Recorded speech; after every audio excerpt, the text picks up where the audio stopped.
In this chapter, we delve into the formative years of the Beatles, exploring the origins of the Quarrymen and the subsequent transformation into the Silver Beatles. We will examine the key moments, influences, and individuals who played a role in shaping the band during these early stages and setting the foundation for their eventual global success. The Quarrymen, a skiffle group, marked the beginning of John Lennon's musical journey. Formed in 1956, the group consisted of Lennon and his friends from Quarry Bank High School in Liverpool. Skiffle, a popular genre in the 1950s, combined elements of jazz, blues, and American folk music, often played on homemade instruments like washboards, tea chest basses, and jugs. The Quarrymen, like many other skiffle bands of the time, were heavily influenced by the music of Lonnie Donegan, a British musician who popularized the genre with hits such as Rock Island Line and Cumberland Gap. On July 6, 1957, a pivotal moment in the history of the Beatles occurred when John Lennon met Paul McCartney at a local church fete in Woolton, Liverpool, where the Quarrymen were performing. McCartney, impressed by Lennon's performance, was introduced to him by a mutual friend, Ivan Vaughan. The two bonded over their shared love of music, and McCartney demonstrated his prowess on the guitar by playing Eddie Cochran's 20 Flight Rock, and a medley of Little Richard songs. Recognizing McCartney's talent, Lennon invited him to join the Quarrymen. The addition of McCartney marked a significant turning point for the group, as their repertoire expanded to include more rock and roll songs, in addition to skiffle tunes. McCartney's musical abilities also had a profound impact on Lennon, who was inspired to improve his own guitar skills and songwriting. In February 1958, George Harrison, a friend of McCartney's from the Liverpool Institute, was introduced to Lennon. Harrison, who was 14 at the time, impressed Lennon with his rendition of the instrumental, Raunchy, on the guitar and was soon invited to join the Quarrymen. Harrison's addition to the group not only strengthened their musicianship but also solidified the bond between the three future Beatles. Over the next couple of years, the group's lineup underwent several changes, as members left or were replaced. The band experimented with various names, including Johnny and the Moondogs, and Long John and the Silver Beatles, before eventually shortening it to The Silver Beatles in May 1960. During this time, the band's musical direction shifted from skiffle to a more rock and roll-oriented sound, influenced by artists such as Buddy Holly, Elvis Presley, and Chuck Berry. The group secured a residency at the Jacaranda Club in Liverpool, where they honed their skills and built a local following.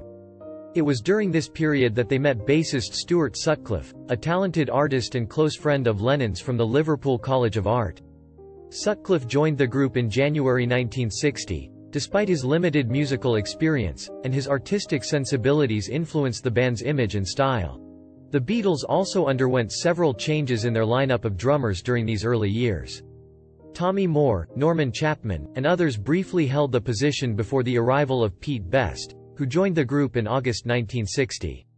With Best on drums, the group, now consisting of Lennon, McCartney, Harrison, Sutcliffe, and Best, set off for their first major engagement outside Liverpool, a residency in the seedy clubs of Hamburg, Germany. In August 1960, the Silver Beatles embarked on their first trip to Hamburg, a transformative experience that would shape the band's sound, style, and future success. They were booked to perform at the Indra Club, a small venue in the heart of Hamburg's red light district. The group's initial stay in Hamburg lasted for several months, during which they played grueling 6 to 8 hour sets almost every night. The demanding schedule forced them to become a tight-knit, highly skilled live act, as they honed their performance skills and built up their repertoire. During their time in Hamburg, the Silver Beatles encountered numerous challenges and hardships, including inadequate living conditions, long hours, and the ever-present threat of violence in the city's rough neighborhoods. Nevertheless, these experiences helped to forge a strong bond between the band members and instill a sense of discipline and determination that would serve them well in their future career. The Beatles also encountered other musicians and bands during their Hamburg stints, such as Rory Storm and the Hurricanes, featuring drummer Ringo Starr, who would later join the group. The camaraderie between the bands further reinforced the sense of community among the musicians and served as an essential support network during their time in the city. After their first Hamburg residency, the Beatles returned to Liverpool in December 1960 with a newfound confidence and a reputation as a formidable live act. They began performing regularly at the Cavern Club, a subterranean venue that would become synonymous with the band's early success. Their energetic performances at the Cavern Club quickly attracted a devoted local following and caught the attention of Brian Epstein, a record store owner who would go on to become their manager and play a pivotal role in their rise to fame. In early 1961, the band dropped the Silver from their name, becoming simply the Beatles. The reasons behind the name change are unclear, but it is often attributed to the band's desire for a more streamlined and less derivative image. The Beatles lineup also underwent a significant change when Stuart Sutcliffe decided to leave the band in July 1961 to focus on his art career and remain in Hamburg with his fiancée, Astrid Kirchherr. With Sutcliffe's departure, McCartney took over bass guitar duties, finalizing the instrumental lineup that would carry them into their most successful years. In conclusion, the early years of the Beatles were marked by their evolution from the skiffle-playing Quarrymen to the rock and roll-oriented Silver Beatles. The formation of the core trio of Lennon, McCartney, and Harrison, as well as their experiences in Hamburg and the Cavern Club, laid the foundation for their future success.